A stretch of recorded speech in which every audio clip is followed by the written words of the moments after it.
आदरणीय अध्यक्ष जी, आज का ये दिवस लोकतंत्र की एक महान परंपरा का महत्वपूर्ण दिवस है।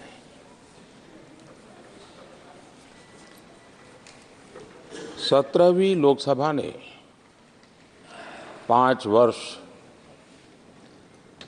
देश सेवा में जिस प्रकार से अनेकविध महत्वपूर्ण निर्णय किए,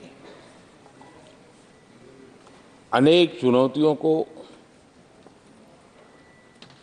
सबने अपने सामर्थ्य से देश को उचित दिशा देने का प्रयास, एक प्रकार से ही आज का दिवस हम सबकी उन 5 वर्ष की वैचारिक यात्रा का, राष्ट्र को समर्पित उस समय का,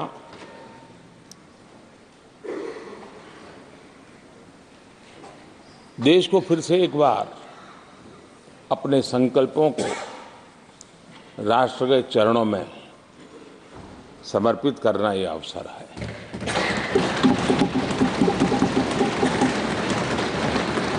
ये 5 वर्ष देश में रिफॉर्म, परफॉर्म एंड ट्रांसफॉर्म,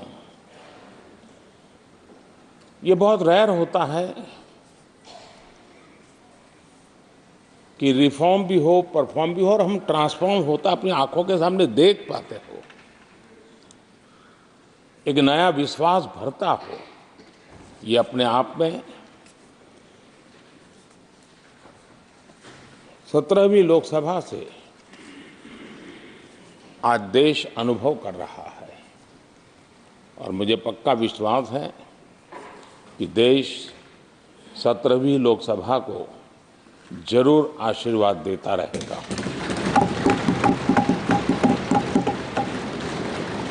इन सारी प्रक्रियाओं में सदन के सभी माननीय सदस्यों का बहुत महत्वपूर्ण रोल रहा है, महत्वपूर्ण भूमिका रही है और ये समय है कि मैं सभी माननीय सांसदों का इस गृह के नेता के नाते भी और आप सबके एक साथी के नाते भी आप सबका अभिनंदन करता हूं।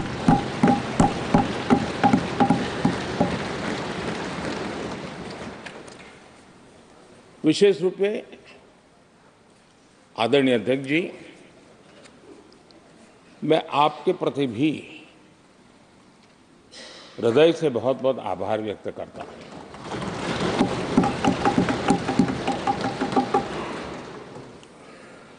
पांचों वर्ष कभी कभी सुमित्रा जी मुक्त हास्य करती थी, लेकिन आप हर पल आपका चेहरा मुस्कान से भरा रहता था। यहाँ कुछ भी हो जाए लेकिन कभी भी उस मुस्कान में कोई कमी नहीं आई।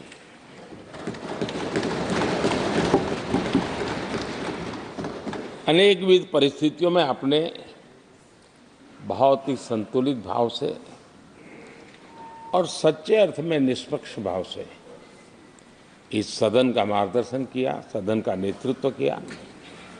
मैं इसके लिए भी आपकी भूरी भूरी प्रशंसा करता हूं।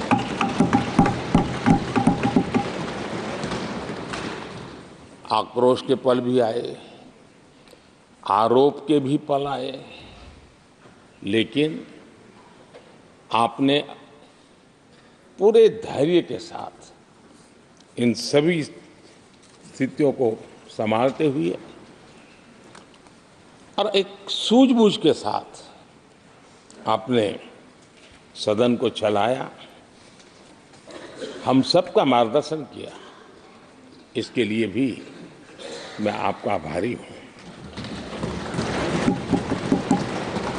आदरणीय सभापति जी, इस 5 वर्ष में इस सदी का सबसे बड़ा संकट पूरी मानव जात ने झेला।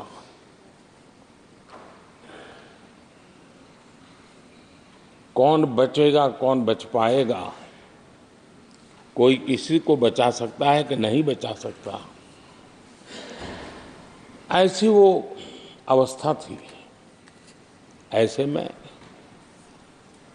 सदन में आना, ये भी अपना घर छोड़ के निकलना, ये भी संकट का काल था। उसके बाद भी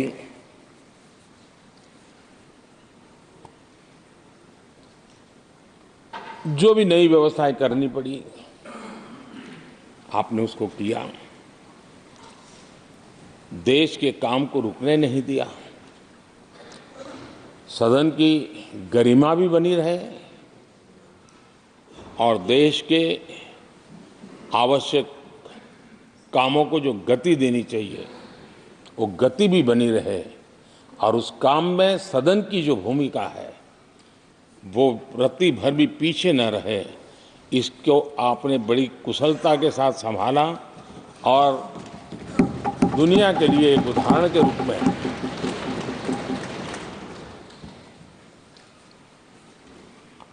आदरणीय सभापति जी, मैं माननीय सांसदों का भी इस बात के लिए आज एक बार आभार व्यक्त करना चाहता हूं कि उस कालखंड में देश की आवश्यकताओं को देखते हुए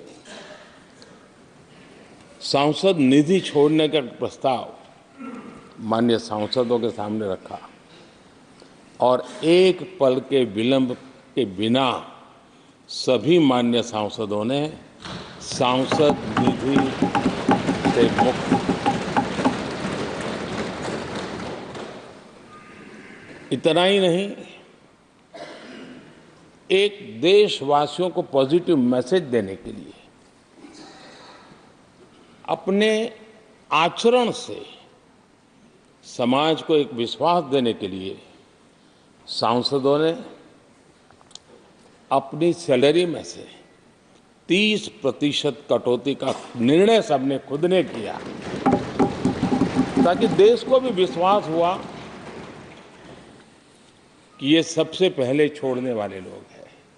और आदरणीय सभापति जी, हम सभी सांसद बिना कारण साल में 2 बार हिंदुस्तान के मीडिया के किसी न किसी कोने में गाली खाते रहते थे कि ये सांसदों को इतना मिलता है और कैंटीन में इतने में खाते हैं, बाहर इतने में मिलता है, कैंटीन में इतने में मिलता है, बाहर यानी पता नहीं बाहर लोग तो लिए जाते थे।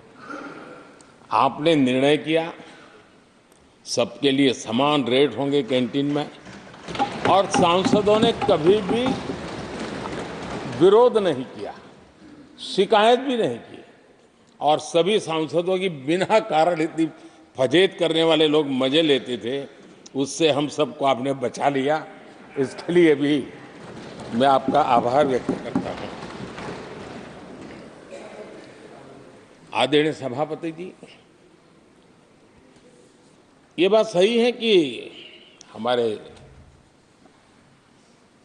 कई लोकसभा के, चाहे 17वीं हो, 16वीं हो, 15वीं हो, संसद का नया भवन होना चाहिए, इसकी चर्चा सबने की, सामूहिक रूप से की, एक स्वर से की, लेकिन निर्णय नहीं होता था। ये आपका नेतृत्व है जिसने निर्णय किया, चीज़ों को आगे बढ़ाया, सरकार के साथ अनेक मीटिंगें की और उसी का परिणाम है कि आज देश को ये नया संसद भवन प्राप्त हुआ है। आदरणीय सभापति जी, एक संसद के नए भवन में एक विरासत का अंश और जो आज़ादी की पहली पल थी उसको जीवंत रखने का हमेशा हमेशा हमारे मार्गदर्शक रूप में ये सेंगोल को यहाँ स्थापित करने का काम, और अब प्रतिवर्ष उसको सेरेमोनियल इवेंट के रूप में उसको हिस्सा बनाने का एक बहुत बड़ा काम आपके नेतृत्व में हुआ है, जो भारत की आने वाली पीढ़ियों को हमेशा हमेशा हमें आज़ादी के उस प्रथम पल के साथ जोड़ के रखेगा, और आज़ादी की वो पल क्यों थी हमें वो याद रहेगा, तो देश को आगे ले जाने की वो प्रेरणा भी बनी रहेगी। उस पवित्र काम को आपने किया है।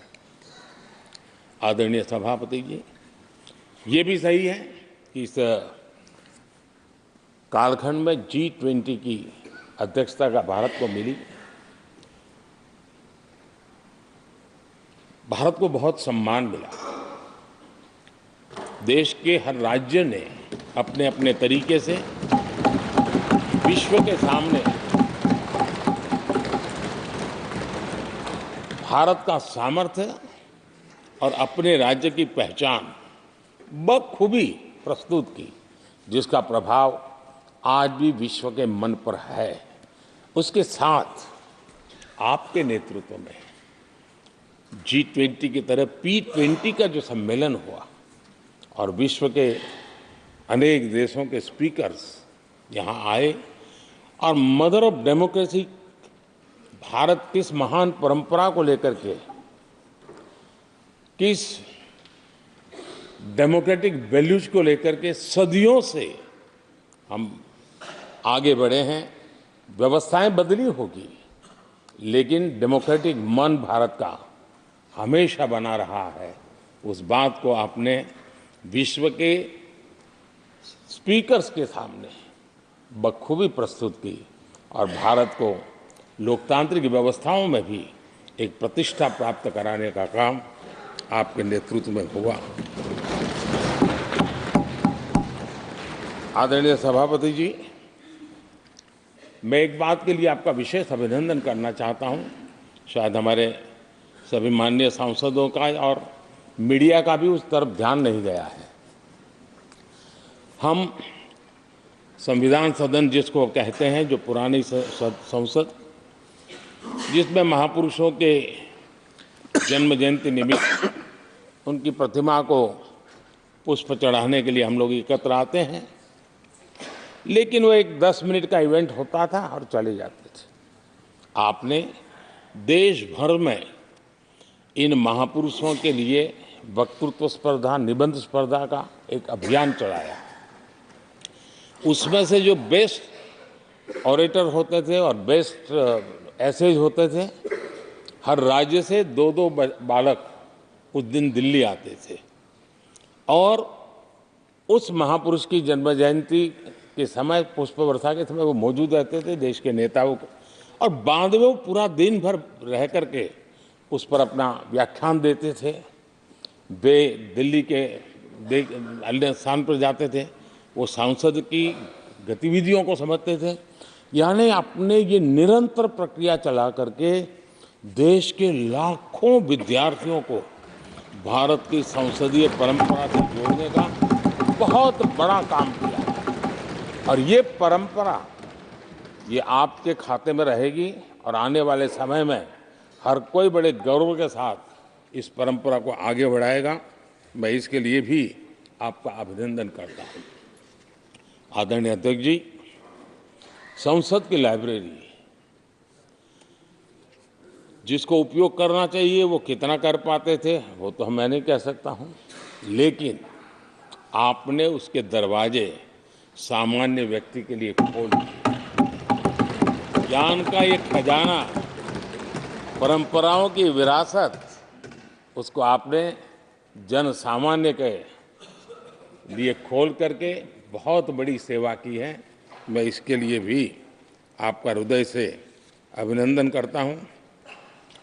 पेपरलेस पार्लियामेंट, डिजिटलाइजेशन, आपने आधुनिक टेक्नोलॉजी हमारी व्यवस्था में कैसे बने। शुरू में कुछ साथियों को दिक्कत रही, लेकिन अब सब इसके आदी हो गए हैं। सब मैं देखता हूँ जब यहाँ बैठे हैं तो कुछ न कुछ करते रहते हैं। तो अपने आप में एक बहुत बड़ा काम आपने किया है। ये एक स्थायी व्यवस्थाएं आपने निर्माण की है। मैं इसके लिए आपका बहुत आभार व्यक्त करता हूँ। आदरणीय अध्यक्ष जी, आपकी कुशलता और माननीय सांसदों की जागरूकता उन सबका संयुक्त प्रयास मैं कह सकता हूं कि जिसके कारण 17वीं लोकसभा की प्रोडक्टिविटी करीब करीब 97% रही है।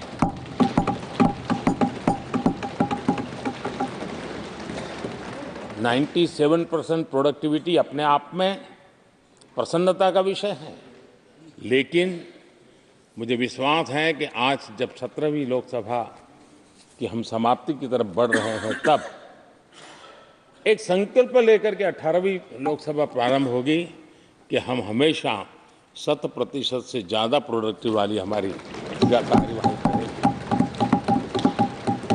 और उसमें भी 7 सत्र 100% से भी ज़्यादा प्रोडक्टिविटी वाले रहेंगे। ये भी, और मैंने देखा आपने रात रात बैठ करके भी हर सांसदों के मन की बात को आपने सरकार के ध्यान में लाने का भरपूर प्रयास किया। मैं इन सफलता के लिए सभी माननीय सांसदों का और सभी फ्लोर लीडर्स का भी हृदय से आभार और अभिनंदन व्यक्त करता हूं।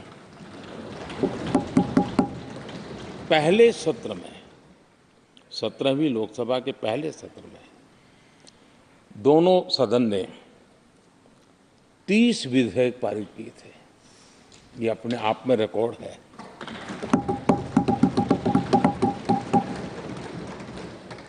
और एक नए नए बेंचमार्क 17वीं लोकसभा ने बनाए हैं। आदरणीय अध्यक्ष जी, आजादी के 75 वर्ष पूरा होने का उत्सव, हम सबको कितना बड़ा सौभाग्य मिला कि ऐसे अवसर पर हमारे सदन ने अत्यंत महत्वपूर्ण कामों को नेतृत्व किया। हर स्थान पे हुआ। शायद ही कोई सांसद ऐसा होगा कि जिसने आज़ादी के 75 वर्ष को लोकोत्सव बनाने में अपने अपने क्षेत्र में भूमिका अदा न की हो।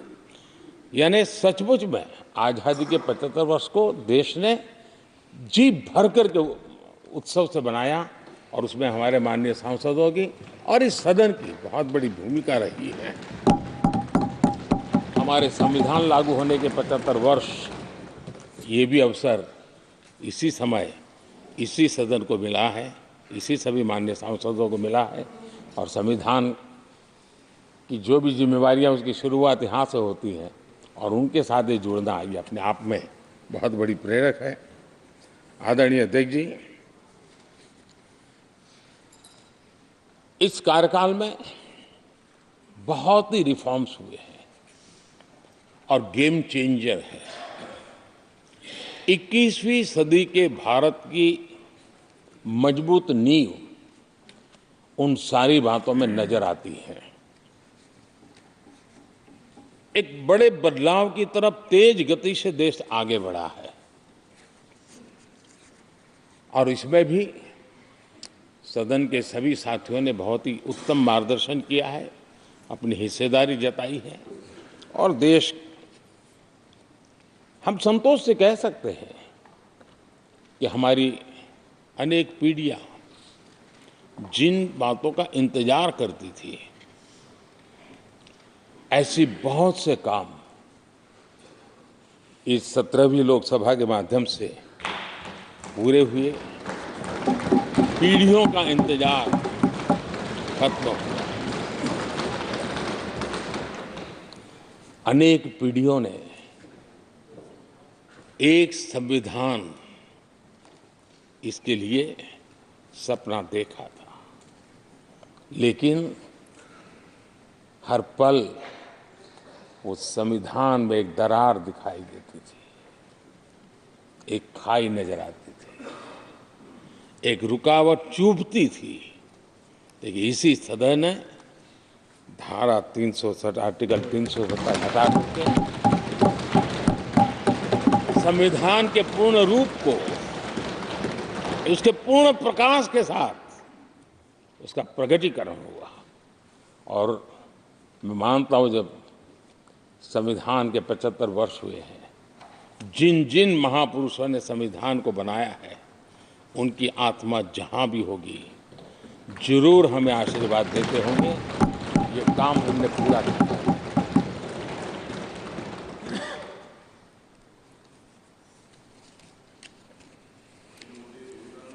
कश्मीर के भी जम्मू कश्मीर के लोगों को सामाजिक न्याय से वंचित रखा गया था। आज हमें संतोष है कि सामाजिक न्याय का जो हमारा कमिटमेंट है वो हमारे जम्मू कश्मीर के भाई बहनों को भी पहुंचा करके हम आज एक संतोष की अनुभूति कर रहे हैं।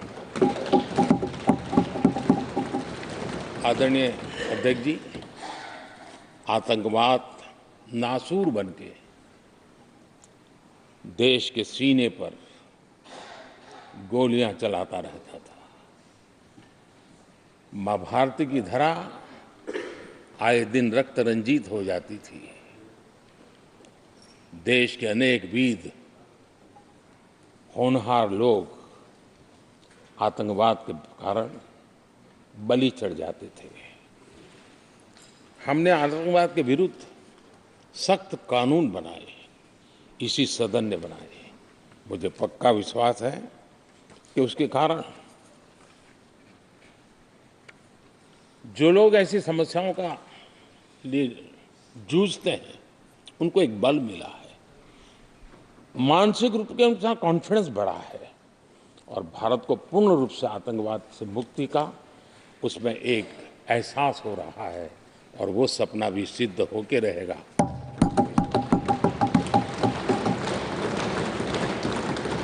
हम 75 साल तक अंग्रेजों की दी हुई दंड संहिता में जीते रहे।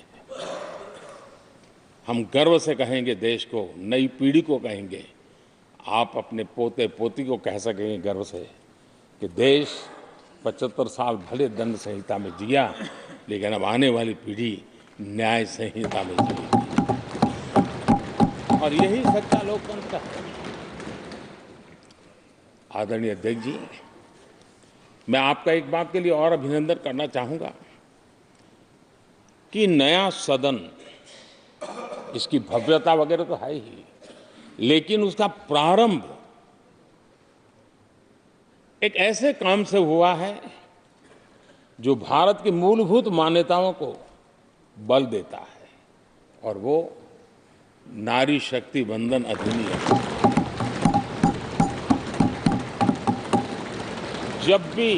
जब भी इस नए सदन की चर्चा होगी तो नारी शक्ति वंदन अधिनियम इसका जिक्र होकर के, यानी एक, और भले ही वो छोटा सत्र था लेकिन दूरगामी निर्णय करने वाला सत्र था। इस नए सदन की पवित्रता का एहसास उसी पल शुरू हो गया था जो हम लोगों को एक नई शक्ति देने वाला है और उसी का परिणाम है कि आने वाले समय में जब बहुत बड़ी मात्रा में यहाँ हमारी माताएं बहनें बैठी होगी, देश गौरव की अनुभूति करेगा।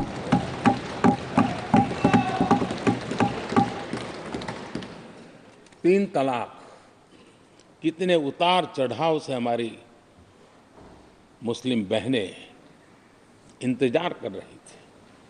अदालतों ने उनके पक्ष में निर्णय किए थे, लेकिन वो हक उनको प्राप्त नहीं हो रहा था। मजबूरियों से गुजारा करना पड़ रहा था। कोई प्रकट रूप से कहें, कोई अप्रकट रूप से कहें, लेकिन 3 तलाक से मुक्ति का बहुत महत्वपूर्ण और नारी शक्ति के सम्मान का काम 17वीं लोकसभा ने किया है। सभी माननीय सांसद, उनके विचार कुछ भी रहे हो, उनका निर्णय कुछ भी रहा हो, लेकिन कभी न कभी तो कहेंगे कि हाँ, इन बेटियों को न्याय देने का काम भी करने के समय हम वहाँ मौजूद हैं। पीढ़ियों से होता यह न्याय हमने पूरा किया है और वो बहनें हमें आशीर्वाद दे रही हैं। आदरणीय अध्यक्ष जी, आने वाले 25 वर्ष हमारे देश के लिए बहुत महत्वपूर्ण है। राजनीति की गहमागहमी अपनी जगह पे है, राजनीतिक क्षेत्र के लोगों की अपनी आशा आकांक्षा अपनी जगह पे है, लेकिन देश की अपेक्षा, देश की आकांक्षा, देश का सपना, देश का संकल्प ये बन चुका है। 25 साल वो हैं जो देश इच्छित परिणाम प्राप्त करके रहेगा।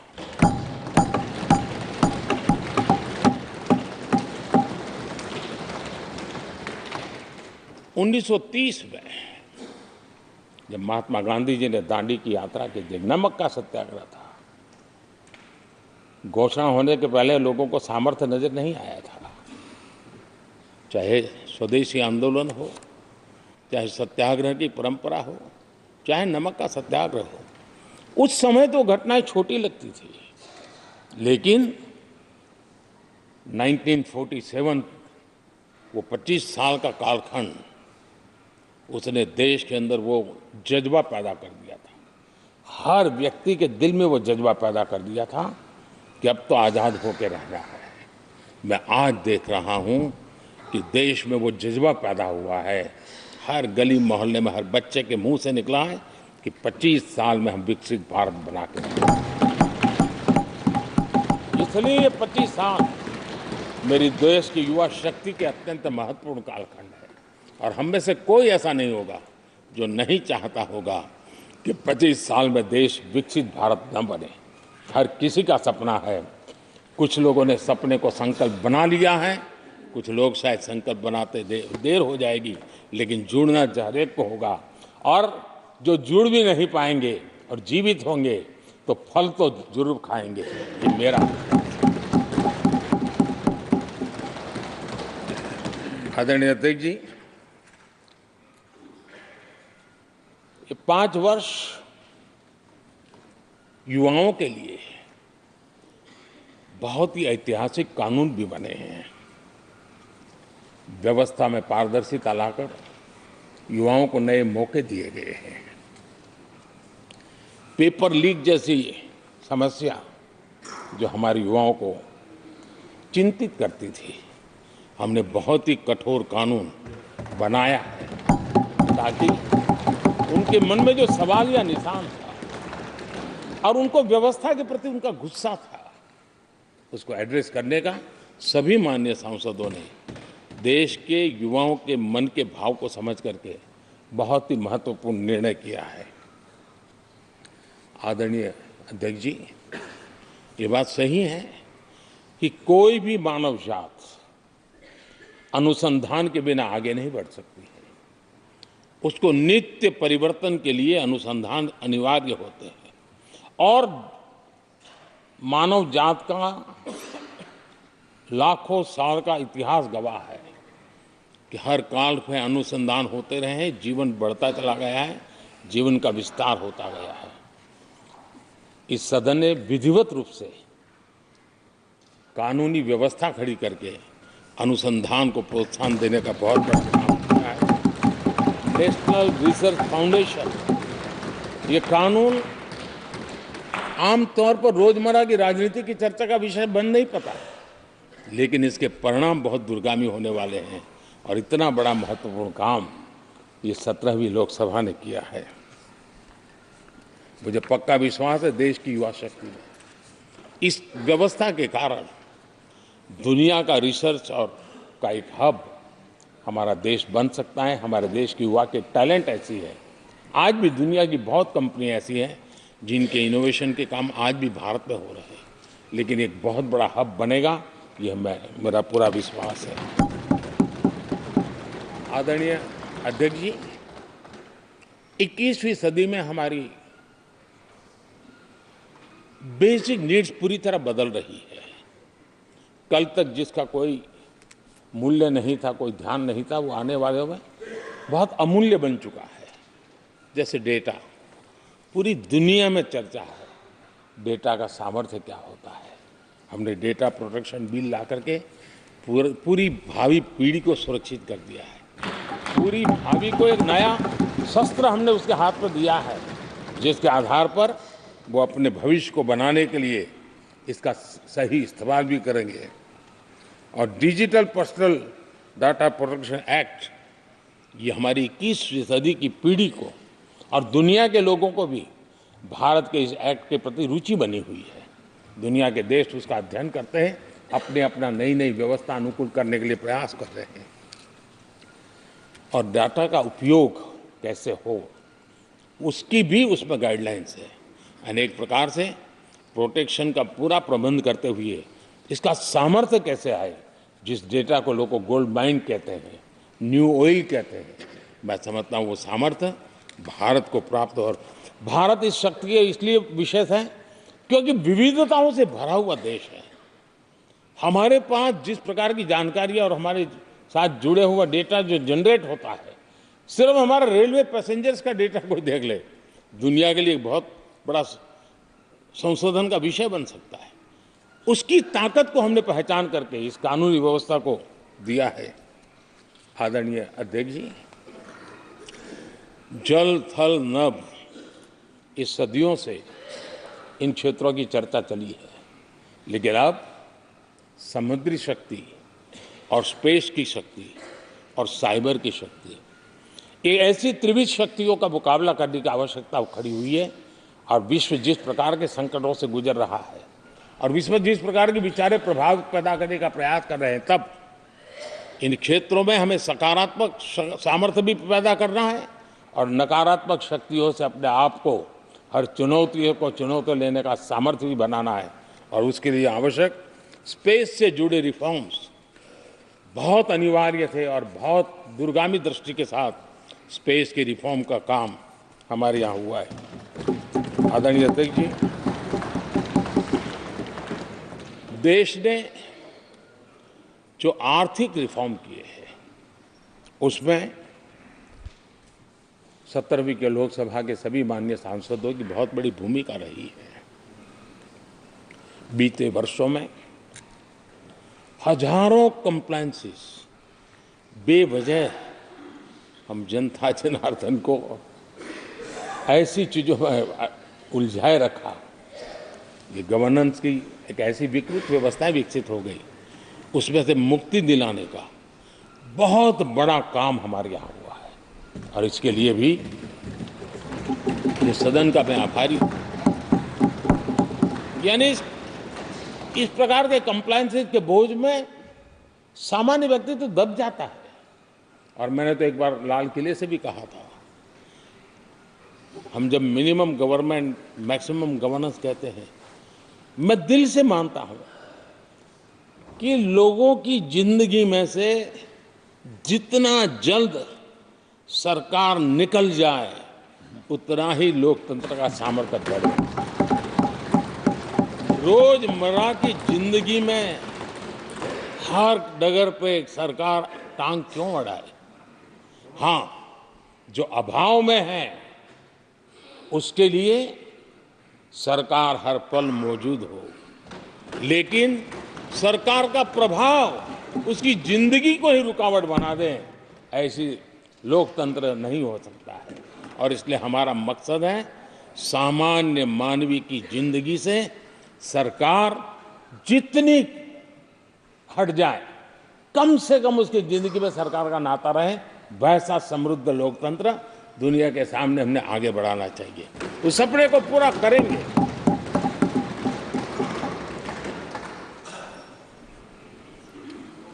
आदरणीय अध्यक्ष ji, companies act, limited liability partnership act, 60 से अधिक गैर जरूरी कानूनों को हमने हटाया है। ईज ऑफ डूइंग बिजनेस, इसके लिए ये बहुत बड़ी आवश्यकता थी, क्योंकि अब देश को आगे बढ़ना है तो बहुत सारी रुकावटों से बाहर आना पड़ेगा। हमारे कई कानून तो ऐसे हैं, छोटी छोटे कारणों से जेल में भर दो बस। यहाँ तक कि फैक्ट्री है और उसके शौचालय को 6 महीने में एक बार अगर व्हाइट वॉश नहीं किया है तो उसके लिए जेल थी, वो कितनी बड़ी कंपनी का मालिक क्यों न हो। अब ये जो एक प्रकार की जो अपने आप को बड़े लेफ्ट लिबरल कहते हैं, उन लोगों की आइडियोलॉजी और देश में ये कुमारशाही का जमाना, उन सारों से मुक्ति दिलाने का हमें भरोसा होना चाहिए भाई, वो करेगा। आज लोगों के घरों में लिफ्ट होती है, वो सोसाइटी फ्लैट वाले लोग अपनी लिफ्ट रिपेयर करते ही है जी, हर चीज कर लेते हैं। तो ये जो समाज पर, नागरिक पर भरोसा करने का काम, बहुत तेजी से बढ़ाने का काम 17वीं लोकसभा ने किया है। और इसके लिए जन विश्वास एक्ट, मैं समझता हूं 180 से ज़्यादा प्रावधान डीक्रिमिनलाइज करने का काम किया है। जो मैं कहा छोटी छोटी बात में जेल में डाल देना, ये डीक्रिमिनलाइज करके हमने नागरिक को ताकत दी है। वो इसी सदन ने किया है, यही माननीय सांसदों ने किया है। कोर्ट की चक्कर से जिंदगी बचाने के लिए बहुत महत्वपूर्ण काम, कोर्ट के बाहर विवादों से मुक्ति, उस दिशा में एक महत्वपूर्ण काम, मध्यस्थता का कानून, उस दिशा में भी इसी माननीय सांसदों ने बहुत बड़ी भूमिका अदा की। जो हमेशा हाशिए पर थे, किनारे पर थे, जिनको कोई पूछता नहीं था, सरकार होने का उनको एहसास हुआ है। हाँ, सरकार है, हम है। जब कोविड में मुफ्त इंजेक्शन मिलता था ना, उसको भरोसा होता था, चलिए जान बच गई, सरकार होना का उसको एहसास होता था। और यही तो सामान्य मानवीय की जिंदगी में बहुत आवश्यक होता है। वो असहायता न अनुभव, अब क्या होगा, ये स्थिति पैदा नहीं होनी चाहिए। ट्रांसजेंडर समुदाय अपमानित महसूस करता था, और जब बार बार वो अपमानित होता था तो उसके अंदर भी विकृतियों की संभावनाएं बढ़ती रहती थी, और ऐसे विषयों से सब लोग दूर भागते थे। 17वीं लोकसभा के सभी माननीय सांसदों ने ट्रांसजेंडर्स के प्रति भी संवेदना जताई, और उनके जीवन में भी बेहतरीन जिंदगी बने। और आज दुनिया के अंदर जब भारत ने ट्रांसजेंडर के लिए किए हुए काम हैं, जो निर्णय किए हैं, इसकी चर्चा है दुनिया को बड़ा। जब हम कहते हैं ना, हमारे यहाँ इवन हमारे माता बहनों के लिए प्रेगनेंसी के लिए 26 वीक की डिलीवरी के समय की छुट्टी, दुनिया के समृद्ध देशों को भी आश्चर्य होता है। अच्छा, यानी ये प्रोग्रेसिव निर्णय यहीं पर हुए हैं, इसी 17वीं लोकसभा में हुए हैं। हमने ट्रांसजेंडर को एक पहचान दी है। अब तक करीब 16-17 हज़ार ट्रांसजेंडर को उनका आइडेंटिटी कार्ड दिया गया है, ताकि उनके जीवन को, और मैंने देखा अब तो मुद्रा योजना से पैसे लेकर के छोटा मोटा वो बिजनेस करने लगी, वो कमाने लगी है। पद्मा अवार्ड हमने ट्रांसजेंडर को दिया है, एक सम्मान की जिंदगी जीने के लिए। सरकार से जुड़ी अनेक योजनाओं का लाभ जो अब तक उनको मिलता नहीं था, मिलना प्रारंभ हुआ है। वो सम्मानीय जिंदगी। आदरणीय अध्यक्ष जी, बहुत विकट काल में हमारा समय गया, क्योंकि 1.5-2 साल कोविड ने हमारे पर बहुत बड़ा दबाव डाला, लेकिन उसके बावजूद भी 17वीं लोकसभा देश के लिए बहुत उपकारक रही है, बहुत अच्छे काम किए हैं। लेकिन इस समय हमने कई साथियों को भी खो दिया है। हो सकता है अगर आज वो हमारे बीच होते तो आज इस विदाई समारोह में मौजूद होते, लेकिन बीच में ही कोविड के कारण हमें अपने बहुत होनहार साथियों को खोना पड़ा। उसका दुख हमेशा हमेशा हमारे रहेंगे। आदरणीय अध्यक्ष जी, 17वीं लोकसभा का अंतिम सत्र और अंतिम आवर ही समझ लीजिए है। लोकतंत्र और भारत की यात्रा अनंत है, अनेक, और ये देश किसी पर्पज के लिए है, उसका कोई लक्ष्य है, वो पूरी मानव जात के लिए। चाहे श्री अरविंदो ने देखा हो, चाहे स्वामी विवेकानंद जी ने देखा हो, लेकिन आज उन शब्दों में, उस विजन में सामर्थ्य था, वो हम आंखों के सामने देख पा रहे हैं। दुनिया जिस प्रकार से भारत के महात्म्य को स्वीकार कर रही है, भारत के सामर्थ्य को स्वीकारने लगी है, और उसको, उस यात्रा को हमें और शक्ति के साथ आगे बढ़ाना है। आदरणीय अध्यक्ष जी, चुनाव बहुत दूर नहीं है।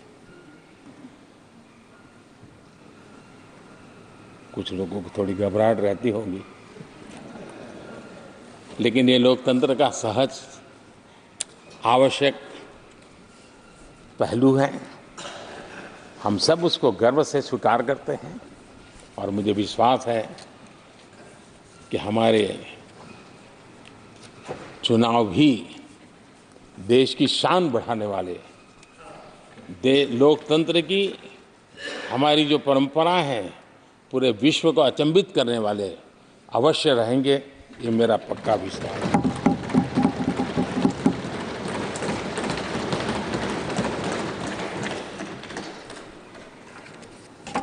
आदरणीय अध्यक्ष जी, मैं सभी माननीय सांसदों का जो सहयोग मिला है, जो निर्णय हम कर पाए हैं, और कभी कभी हमले भी इतने मज़ेदार हुए हैं कि हमारे भीतर की शक्ति भी खिल करके निकली है।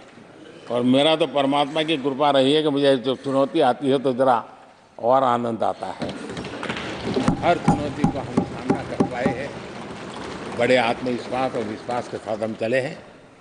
आज राम मंदिर को लेकर के इस सदन ने जो प्रस्ताव पारित किया है, वे देश की भावी पीढ़ी को इस देश के मूल्यों पर गर्व करने की संवैधानिक शक्ति देगा।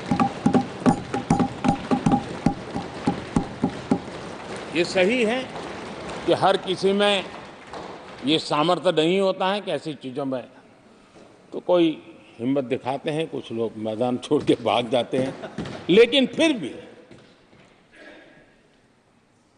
भविष्य के रिकॉर्ड को देखेंगे तो आज जो व्याख्यान वो हुए हैं, जो बातें रखी गई हैं, उसमें संवेदना भी है, संकल्प भी है, सहानुभूति भी है और सबका साथ सबका विकास के मंत्र को आगे बढ़ाने का उसमें तत्व भी है। यह देश बुरे दिन कितने ही क्यों न गए हो, हम भावी पीढ़ी के लिए कुछ न कुछ अच्छा करते रहेंगे। ये सदन हमें वो प्रेरणा देता रहेगा और हम सामूहिक संकल्प से, सामूहिक शक्ति से उत्तम परिणाम भारत की नौजवान पीढ़ी की आशा आकांक्षा के अनुसार करते रहेंगे।